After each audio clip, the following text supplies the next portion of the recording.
బాబాయ్ మీ పేరు? నా పేరు మామిళ్ళ ఇస్రాయేల్. ఏం చేస్తారు బాబాయ్? వాచ్మెన్గా చేస్తాను. ఏంటి బాబాయ్ మీ ఓటు ఎవరికి, మావి గనక అమరావతిగా? అమరావతిగా ఓటు వేసాం కాబట్టి చంద్రబాబు గెలిచాడయ్యా. అది ఎందుకంటే ఏం జరుగుతుంది? అమరావతి అనే కాదు, ముందు అసలు మనకి రాజధాని అంటే ఒకటి ఉండాలి కదా. రాజధాని లేకపోతే ఇప్పుడు మన ఆంధ్రప్రదేశ్కి జరిగిన అన్యాయం ఏంటంటే, ఆనాడు కర్నూలు, ఒకప్పుడు మేము చిన్నపిల్లలుగా ఉన్నప్పుడు కర్నూలు, ఆ తర్వాత కొంతకాలం పోయిన తర్వాత హైదరాబాదులో అన్నీ ఇక్కడ ఉన్న ఆస్తులు అన్నీ తీసుకెళ్ళిపోయి కొద్దిగా డబ్బున్న మహారాజులు అక్కడ పెట్టేశారు. పెట్టేసిన తర్వాత అక్కడ ఉన్న వాళ్ళు ఏం చేశారు, రే మీరు బయటికి వెళ్ళిపోంటారా, మీకు మాకు సంబంధం లేదన్నారు. బయటకు వచ్చేసిన తర్వాత మనకు రాజధాని లేదు. రాజధాని లేకపోవడం వలన మన పరిస్థితి ఇప్పుడు రేపు పొద్దున మనం ఎక్కడికన్నా వెళ్ళినప్పుడు, అరే మీకు రాజధానే లేదురా బాబు, ఏంట్రా మీ పరిస్థితి అంటారు. అందుకోసమనే రాజధాని అంటూ ఉండాలి. ఆ ఉద్దేశంతోనే నేను చంద్రబాబుకి మనస్ఫూర్తిగా ఓటేసాను. రాజధాని లేకపోతే మనకు ఉండదు. ఇప్పుడు తల్లి లేకపోతే తండ్రి లేకపోయినా మనకి ఇబ్బందే కదా.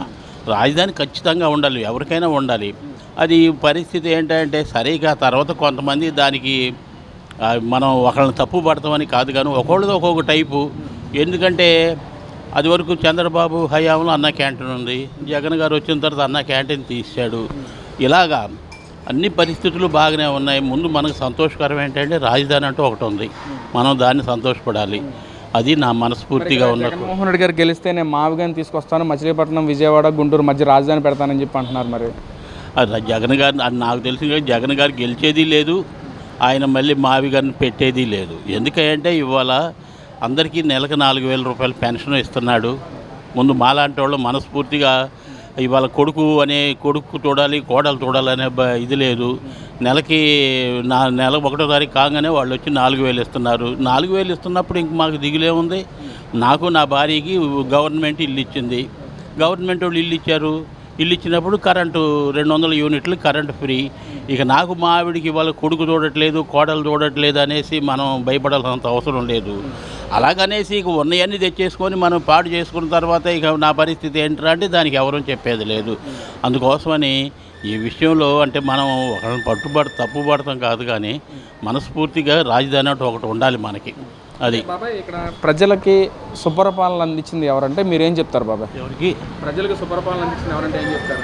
సుపరిపాలన అంటే మంచి పరిపాలన అంటే తప్పులు ఒప్పులు అనేవి వాళ్ళ జగన్ హయాంలోనూ జరుగుతాయి, ఇక్కడ జరుగుతాయి.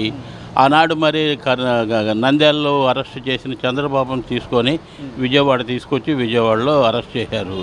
మరి ఒకానొక టైంలో ఫుట్పాత్ల మీద కూడా జనాలను చంపేసి నానా ఇబ్బందులు పెట్టిన రోజులు ఉన్నాయి. అలాగనేసి మనం అవన్నీ చేయబట్టే జగన్ ఓడిపోయాడు. ఏది చంద్రబాబు ఇవాళ నీతిపరులు అంటూ ఎవరు లేరు. నేను నీతిపరుడు కాదు, ఎవరు నీతిపరులుగా, అందరూ ఎవరికి తగ్గాయి వాళ్ళకు ఉన్నాయి. అయితే ఏంటంటే పరిస్థితులన్నీ అనుకూలంగా ఉంటే భగవంతుడు అన్నీ సక్రమంగా ఇస్తే బాగానే ఉంటుంది. పరిస్థితులను బట్టి మనకు చేతిలో ఉన్నాయి కదా అని ఏదైనా పొరపాటు చేసుకున్నామంటే ఇబ్బందులు పడతాం. ఇప్పుడు జరిగింది అదే పరిస్థితి. జగన్ దగ్గర జరిగింది ఏంటంటే అతను ఎవరికీ కనపడేవాడు కాదు, మంత్రులకే వాళ్ళే అంటూ ఉండేవాళ్ళు, మాకు ఆయనే కనపడలేదురా బాబు, మీకేం కనపడతాడు అనేవాడు. వచ్చేవాడు, ఆయన వచ్చినప్పుడు పరదాలు కట్టేవాళ్ళు, అదేని ఇదేని. ఇప్పుడు అప్పుడు తిరిగాడేమో వాళ్ళ నాన్న పేరు మీద, వాళ్ళ నాన్నకి మంచి పేరు. తర్వాత కూడా ప్రజల్లో తిరిగిన నాయకుడు జగన్మోహన్ రెడ్డి. ప్రజల్లో తిరిగిన నాయకుడు అంటే ఇక దానికి నాకు తెలిసిన కాడికి ఎక్కడ తిరిగాడు, ఆయనకి ఇంకా వీళ్ళే జరిపోయారు. ఇక పోలీసులే వచ్చేసి రే అది తరిమేస్తూ ఉండేవాళ్ళు. ఆ తర్వాత ఆయన ఎవరు చంద్రబాబు ప్రజల్లో చంద్రబాబు గారు తిరుగుతున్నాడంటే తిరుగుతున్నాడు. ఆయన కూడా బందోబస్తు లేకుండా ఏమి తిరగట్లేదు. ఆయనకి తగ్గ బందోబస్తు ఆయనకి కొంత మటుకు బెటర్గానే తిరుగుతున్నాడు.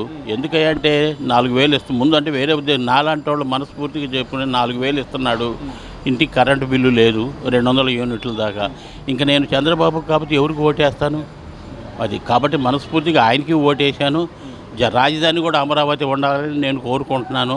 అమరావతి ఉండటం వలన ఎవరికి ఏమి ఇబ్బంది లేదు. ఆయన పరిపాలనలో కొంతమందికి నా పొలం మీద నీ ఫోటో ఏంటి?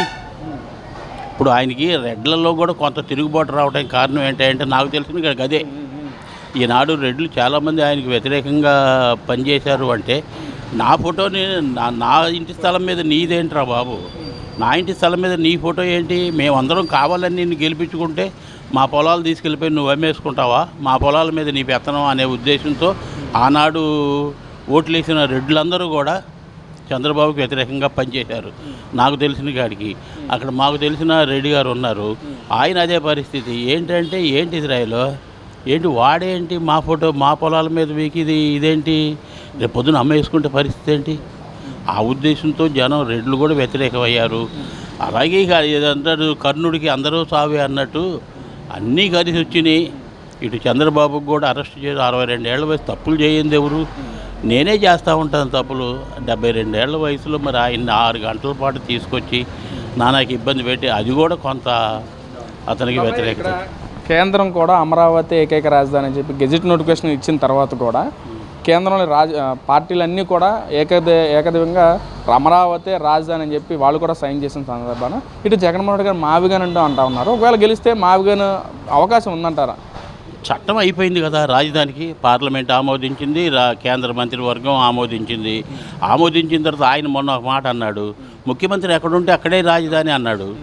ముఖ్యమంత్రి ఎక్కడుంటే అక్కడే రాజధాని అంటే ఎట్ట కుదిరిద్ది? ఇప్పుడు నేను అమరావతికి చట్టం అయిపోయింది, ఇక ఆ చట్టాన్ని ధిక్కరిస్తావు అంటే దానికి ఎవరూ చేసేది ఏమి లేదు. ఇక నీ కర్మ అనుకోవటం వదిలేయటం, అంత మటుకే, అంతకు తప్పితే ఇక ఏమీ లేదు. మరి 29లో ప్రజా తీర్పు ఎవరి పక్షాన ఉండదంటారు బాబా? ఇది 29లో ప్రజా నాకు తెలిసిన కాడికైతే మళ్ళీ చంద్రబాబు రావాలనే కోరుకుంటున్నానయ్యా. ఎందుకంటే అయితే దాని మూలాన కొంతమందికి ఇబ్బంది కలగొచ్చాము, కానీ నేను మాత్రం ఇవాళ చంద్రబాబు ఉన్న పరిస్థితిని బట్టి చూసి కరెంటు లేదు, 200 యూనిట్లు అంటే తర్వాత సంగతి. ఇల్లు కూడా మాకు 94లో ఇచ్చారు, 1994లో ఇచ్చారు. ఇచ్చినప్పుడు ఇవాళ మాకు కరెంటు లేదు, ఏమి లేదు, అన్నీ సౌకర్యంగానే ఉన్నాయి.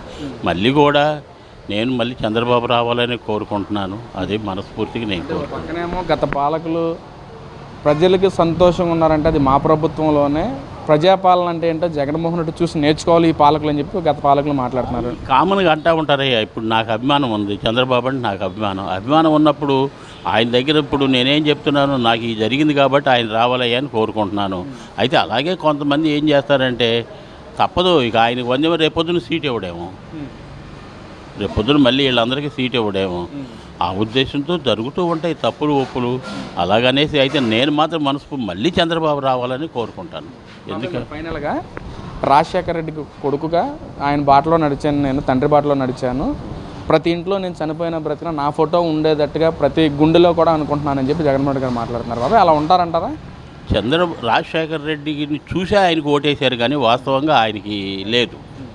రాజశేఖర రెడ్డి చూసే ఆయనకు ఓటేశారు. ఏది ఆరోగ్యశ్రీ పెట్టాడు రాజశేఖర రెడ్డి. ఆరోగ్యశ్రీ పెట్టినప్పుడు అసలు మామూలుగా ఈ చిన్న హాస్పిటల్కి వెళ్ళడానికే మాకు ఇబ్బందిగా ఉండేది. అటువంటి తర్వాత సంగతి అందులో తప్పుందా ఒప్పుందా అనేది వేరే విషయం. ముందు జరిగింది ఏంటి, ఒంట్లో బాగా గబగబా 108ని పిలిచి తీసుకెళ్ళిపోయి హాస్పిటల్లో ఇచ్చా ఉండేవాళ్ళు. ఆ తర్వాత సౌకర్యాలు తర్వాత కొన్ని జరిగినాయి. ఆ ఉద్దేశంతోనే అందరూ జగన్కు ఓటేశారు. తీరా చూసిన తర్వాత ఆయన పరిస్థితి ఏంటంటే ఇక తర్వాత ఆయన కాకపోవచ్చు, లేకపోతే ఆయన జనాలకు కనపడట్లేదని, జనాలకి మంత్రులకి మాకే కనపడట్లేదయ్యా బాబు, మీకేం కనపడతాడు అనేసి.